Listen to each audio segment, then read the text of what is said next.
Ky segment u mundsua pjesërisht nga Sani Shores Travel. Për bileta ajrore drejt vendlindjes dhe çdo drejtim tjetër, telefononi Samia Demin. Të dashur teleshikues të pasqyrës shqiptare, unë Jatjeta.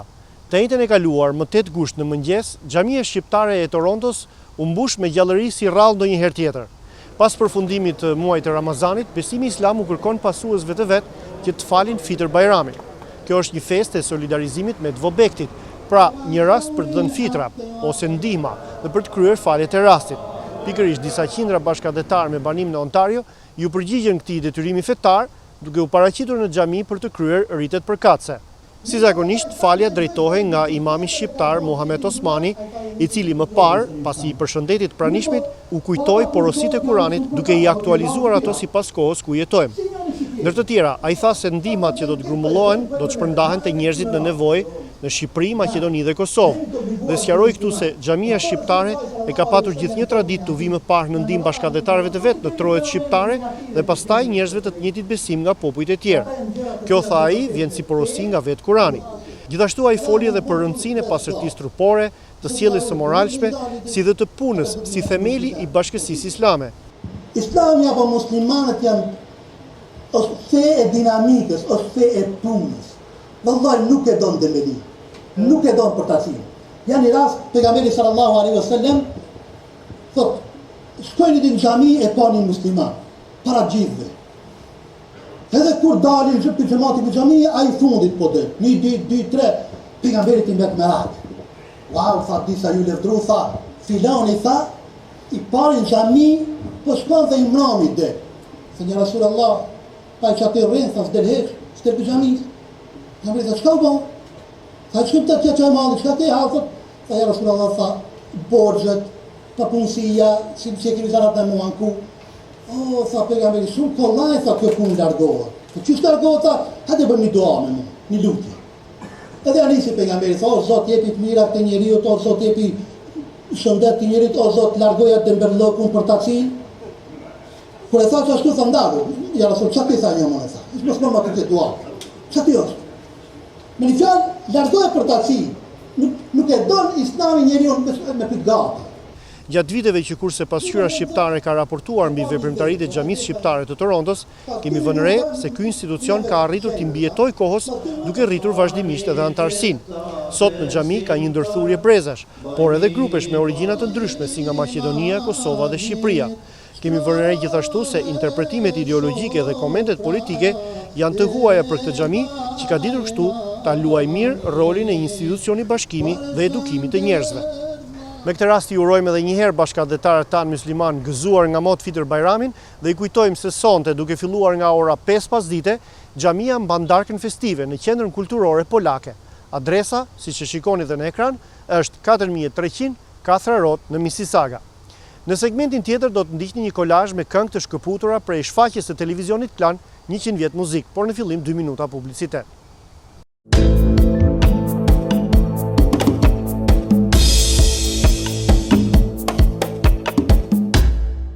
Në minutat e këtij segmenti kemi të ftuar violinistin dhe kompozitorin e mirënjohur shqiptar me banim në Toronto, zotin Jani Papadhimitri. Nuk është hera e parë që ai shfaqet në ekranin ton, por në çdo rast ai të befason me krijimtarinë dhe lojën virtuoze, pas të cilave qëndron një talent i madh dhe një vullnet i çelikt. Para 2 vjetësh Jani publikoi videoklipin e një pjese me 5 variacione për trio me motive shqiptare. Është një punë e lavdërueshme, një ndihmes në fondin e artë të muzikës shqiptare, aq më tepër po të mbajmë parasysh se pas saj nuk qëndron asnjë mbështetje financiare ose projekte për komercializim. Biseda në vazhdim do të na njohë me rrethanat në të cilat u kompozua kjo pjesë dhe se çfarë ka dashur të shprehë autori në secilin variacion. Jani, para disa kohësh në bashkëpunim me emisionin Pasqyra Shqiptare, u prodhua një videoklip me një pjesë të shkruar, të kompozuar nga ju, një temë me 5 variacione me motive shqiptare, e cila po qarkullon edhe në YouTube. Desha të bisedojmë rreth kësaj pjese, por le të fillojmë në fillim me rrethanat në të cilat është shkruar kjo pjesë dhe kur është shkruar, kur është kompozuar. Pjesa u shkruajt në vitin 2007 dhe ky është edhe viti i ekzekutimit të parë të saj, me rastin e 5 vjetorit të pasqyrës shqiptare, që ose të kujtohet na ke ftuar me vajzat Trion Famos, dhe patëm fatin që ta lozim në një sallë shumë të mirë në Columbus Center, ku edhe unë jep një mësim. Dallohet me njëherë motivi popullor. Për cilin motiv bëhet fjalë? Bëhet fjalë për një këngë të mirënjohur shqiptare, Cuca Radomirës, e cila më ka tërhequr që në fëmijëni. Kur e dëgjonja, unë e dëgjonja me një ëndje shumë të madhe. Dhe kur isha djalë i ri, sapo kisha mbaruar institutin, më kujtohet, mendova që ta kaloj këtë motiv në variacione. Domethënë ta varjonja në disa variacione. Dhe ideja ishte që të bëja një duet që ta loznim bashkë me vëllain Vangjushin. Dhe për ç'vite bëhet fjalë? Bëhet fjalë rreth vitit të 1971-72. Në këtë vit unë e krijova këtë si duet për herë të parë. Dhe mbas një 7-8 vjetësh u dha një mundësi për të luajtur kjo pjesë në Teatrin e Operës, por jo me mua dhe Vangjushin kësaj radhe, po u luajt me violinistin e mirënjohur Ibrahim Madhi dhe vllain tim Vangjushin, Vangjushin Papadimiti. Pjesa u prit mirë, po i vetmi që s'u kënaq në sallë isha unë, nga që mendonja që diçka i mungon. Nuk është e plot, nuk e jepte atë që mendonja unë se mund të jepte kjo temë kaq e bukur. Domethënë variacionet nuk e kishin arritur qëllimin për të cilën unë desha që ta bëj këtë vepër. Dhe e rishkruat, e rikompozuat, si thua, ose e përpunuat në vitin 2007. Po, në 2007-ën unë kishim shumë kohë që bënim aktivitet me trion dhe thash pse mos i ve piano dhe ta bëj për trio dhe ekzekutuesit ishin gati për ta. Sepse ju keni edhe mundësinë, juve jeni pjesë përbërëse e një trioje që e keni formuar vetë me 2 vajzat. Neve e bëm provë me vajzat dhe që në provën e parë menduam që kjo vlen për të luajtur në një koncert. Ritmi është tipik popullor, 9/8 ose siç e quani ju kompozitorët, 4+5 të 8. Domethënë i përzier. Është një ritëm që përdoret vetëm në Shqipëri apo në përgjithësi në Ballkan? Po, muzika ballkanike njihet për ritmet e përziera. Kampion do thesha është Bullgaria, që ka domethënë një larmi shumë të madhe, por nuk mbetet brapa dhe Shqipëria që ka ritme me të vërtet shumë interesante. Kur bënim Landën e Folklorit me profesor Ramadan Sokolin, ai na i shpjegonte një më një këto ritme dhe me fshatrat ku i kishte marrë dhe si qyshtek, domethënë bëheshin këto. Dhe un kam qenë interesuar për këto. Më tërhiqnin shumë. Në baletin që kam krijuar, tema kryesore është prap nga veriu. Një nga kapriçet përsëri është nga valsia e madhe, domethënë se thua motivi. Qartë. Po nga Shqipëria mesme më duket se keni shkruar diçka. Po, kam shkruar një temë me variacione për trombon dhe piano. Tani le të flasim për pjesën në fjalë, për të cilën edhe jemi takuar këtu në këtë bisedë. Është shkruar në 5 variacione dhe secili prej tyre dallon nga njëri tjetri për tempin dhe atmosferën që krijon. Çfarë keni dashur të përcjellni në secilin variacion? Domethënë, cili ka qenë qëllimi juaj si kompozitor? Çfarë doni të vizualizoni? Po. Unë kur e rimora veprën, menjëherë më shfaq një imazh i malësisë, më shfaq një mjegull e cila avash rallohet dhe del një kull karakteristike e malësisë, ku nga dritaret e hapura dëgjohet një zë vajze. Ky zë shoqërohet nga një lavut, është i jati i vetë që shoqëron. Kjo është një figurë e cila ka emocionet e veta, ka dëshiret e saj për jetën. Dhe çdo variacion tregon një gëzim, tregon një melankoli, tregon dashurinë e parë, tregon një dalje të saj jashtë, edhe marrja pjesë në një valle të gjerë të fshatit dhe për variacionin e fundit mund të them që desha të tregoj aspiratat e një vajze të re për jetën e për optimizmin e saj për të ardhmen e saj. Prandaj dhe bëra atë finalen shumë të fuqishme. Jani, artisti ka nevojë për vlerësim, por më tepër për kritik muzikore. Ju si e keni zgjidhur këtë kaq larg botës artistike të Tiranës? Si i mbani lidhjet me kolegët tuaj? Fatmirësisht, interneti i ka shkurtuar, domethënë, dhe i ka bërë shumë të mundshme kontaktet e menjëhershme me kolegët që unë kam në Shqipëri ose në një vend tjetër të Europës ku kanë emigruar. Për shembull, ja kam dërguar të parit, Thom Agaqi, kompozitorit mirënjohur Thom Agaqi, i cili e vlerësoi veprën dhe më tha këtë gjë, tha, mbi të gjitha bie në sy sensi i masës. Dhe për këtë gjë të përgëzoj, më tha Thomaj.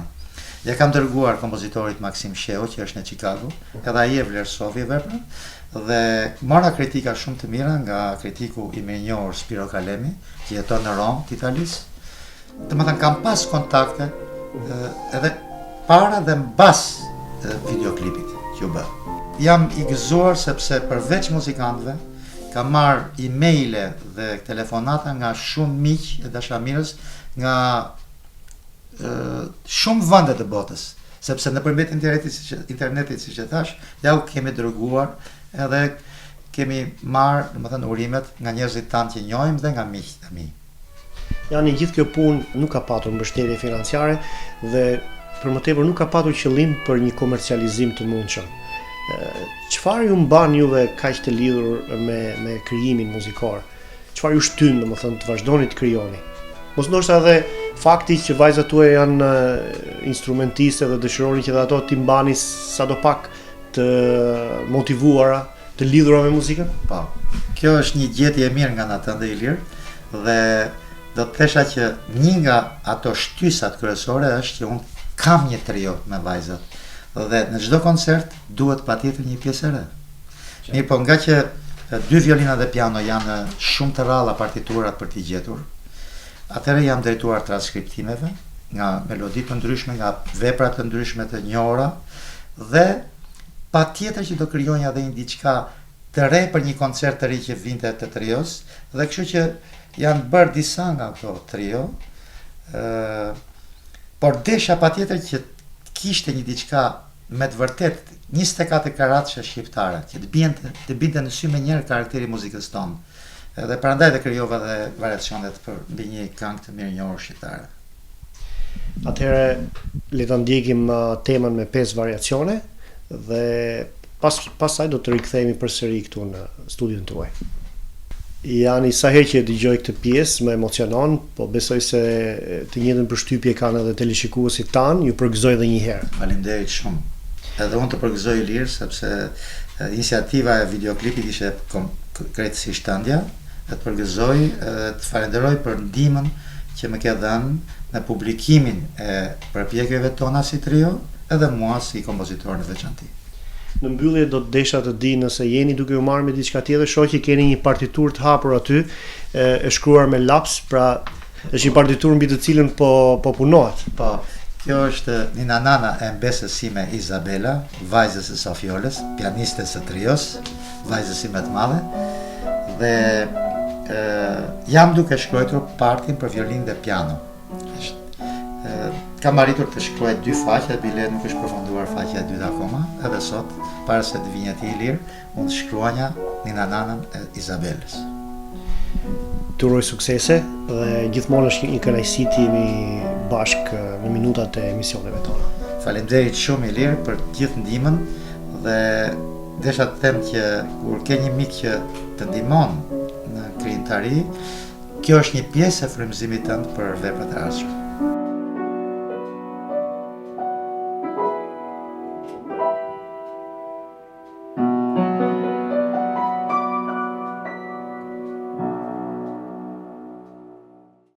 Ky segment u mundsua me mbështetjen e doktor kiropraktor Alban Merepeza me klinikën e tij në Port Hope. Të nderuar teleshikues, ja ku mbritëm në hapësirën e njoftimeve komunitare. Le të ndjekim. Shoqata shqiptaro-kanadeze Iliria e Londonit si dhe klubi shqiptar i St. Thomasit organizojnë më 2 shtator një piknik të përbashkët. Do të ketë veprimtari të shumta sportive, si futboll, volejboll, shah, muzikë të larmishme, gatime dhe pije të ndryshme. Kanë konfirmuar pjesëmarrjen edhe grupe nga shoqatat si motra të qyteteve Hamilton, Toronto, Montreal dhe Ottawa, të cilat do të përfaqësohen edhe me nga një skuadër futbolli. Pra, të hënën më 2 shtator në Labor Day, piknik i madh shqiptar në klubin e St. Thomasit në adresën e shënuar në ekran. Mos mungoni. DJ Andy prej vitesh në festat e shqiptarëve në Kanada me shërbimet e tij profesionale dhe të suksesshme për dasma, ditëlindje, festa të ndryshme familjare, komunitare ose biznesi. Andy ju ofron pjekurinë dhe cilësinë e lartë të ndërthurë në përshtatjen sipas çdo nevoje. DJ Andy, gjithmonë kur ju duhet, telefononi sot. Të nderuar teleshikues, po ndahemi për sot në tinguit të Trios Famos, duke ju uruar një pasdite të këndshme. Mirupafshim të shtunën e ardhshme.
Ky segment u mundësua nga Musta Travel, agjenci udhëtimesh me shërbime biletash dhe pushimesh.